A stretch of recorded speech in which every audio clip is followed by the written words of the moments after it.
se cumprir tudo que Deus disse a seu respeito, tudo que a palavra de Deus garantiu sobre a tua casa, tudo aquilo que Deus liberou acerca da tua vida. Ele não é homem para que minta, nem filho do homem para que se arrependa. Falaria e não cumpriria, diria e não faria. Como já aprendemos aqui, para Deus, aquilo que Ele fala é aquilo que Ele faz, porque a palavra dEle é uma só, é uma só. Ele chama a existência aquilo que não existe pelo poder da sua palavra. Quando Ele diz haja, a luz tem que aparecer, vai se cumprir tudo. Tudo. O que você acredita, o que você acha impossível, o que você considera inédito, até mesmo os corações mais endurecidos e as mentes mais embrutecidas não tem poder de contra-argumentar uma palavra que Deus determinou. Isaías é categórico em dizer: se o Senhor, pois, o determinou, quem, pois, o invalidará? Dá uma olhada bem afrontosa para esse crente e diga: quem? Por isso Paulo vai ser tão categórico e vai dizer aos seus: se o Senhor é por nós, quem será contra nós? E meu irmão, tem uma lista que pode ser dividida de forma numérica ou alfabética. O que não falta é gente contra nós. Só que o que o texto está dizendo é: quem o resistirá? Levanta a cabeça e a sobrancelha mesmo, como quem assim tem orgulho de servir esse Deus. E fala para os dois assim: quem? Nós vamos apanhar, vamos, mas quem vai nos resistir? Vão cuspir, vão, mas quem é que vai tirar a gente da história? Vão perseguir, vão te chamar de tudo, menos de bonita, só não vão poder rasurar aquilo que o autor da sua história já determinou.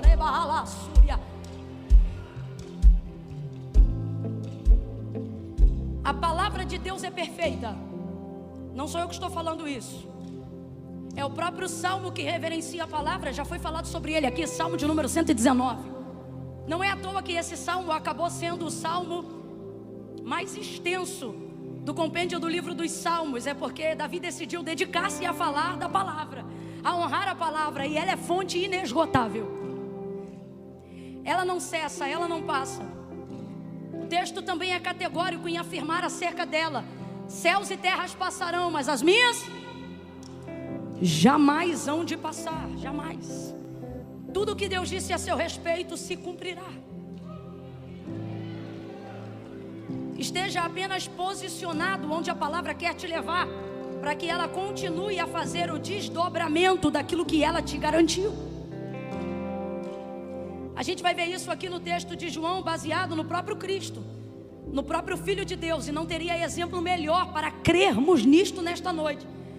Porque João, quando vai fazer a biografia de Cristo, diferente de todos os outros evangelistas, ele vai fazer a biografia de Cristo não partindo da existência da sua natureza humana no ventre de Maria. Já percebeu? João capítulo de número 1, ele parte do entendimento da existência que ele alcançou de Cristo, que transcende ou antecede seu nascimento no ventre de Maria. Ele compreende que ele não passou a se movimentar na humanidade no dia que foi entregado por mensagem a Gabriel, amando de Deus, no ventre de Maria, mas no dia que, acessando a revelação da palavra de Deus escrita por Moisés em Gênesis, ele percebeu que ele estava lá na execução da palavra. Quando o texto afirma que a terra era sem forma e vazia, havia trevas sobre a face do abismo, e o Espírito de Deus se movia sobre a face das águas.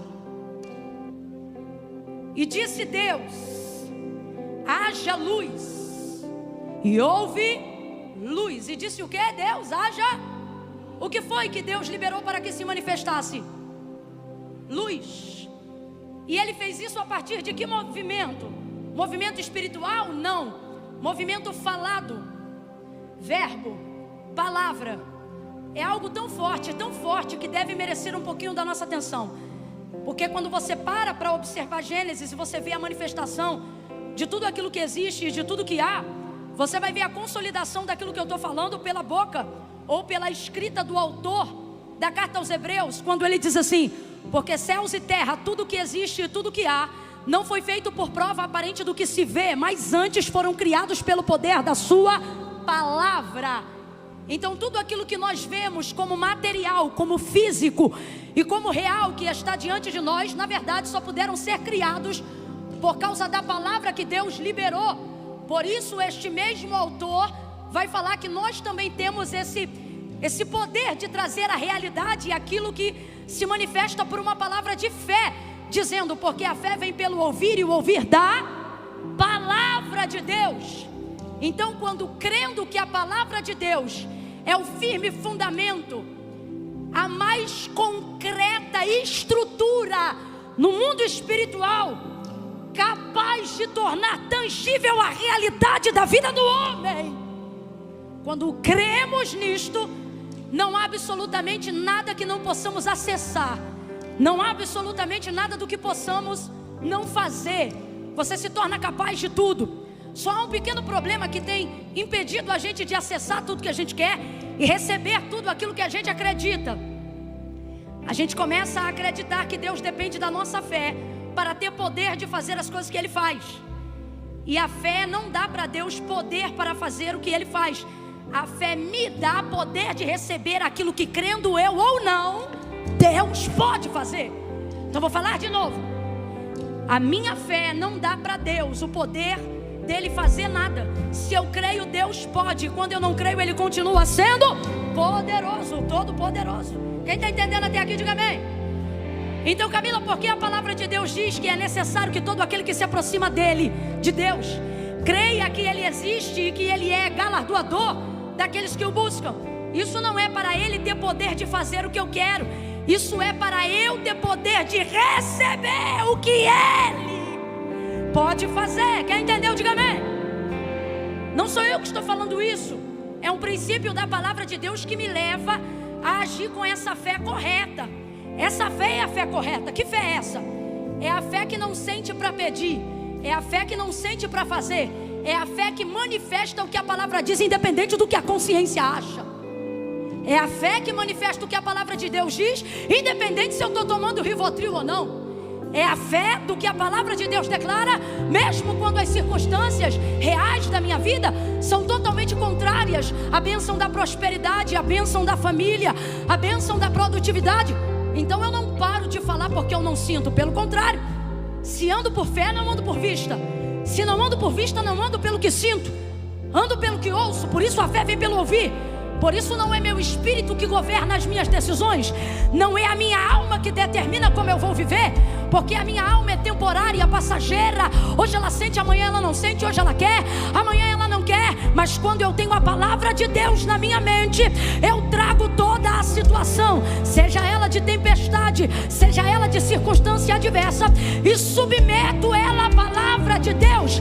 Uma vez ela submetida à palavra de Deus, a circunstância da minha realidade começa a se subordinar àquilo que eu estou liberando pela palavra.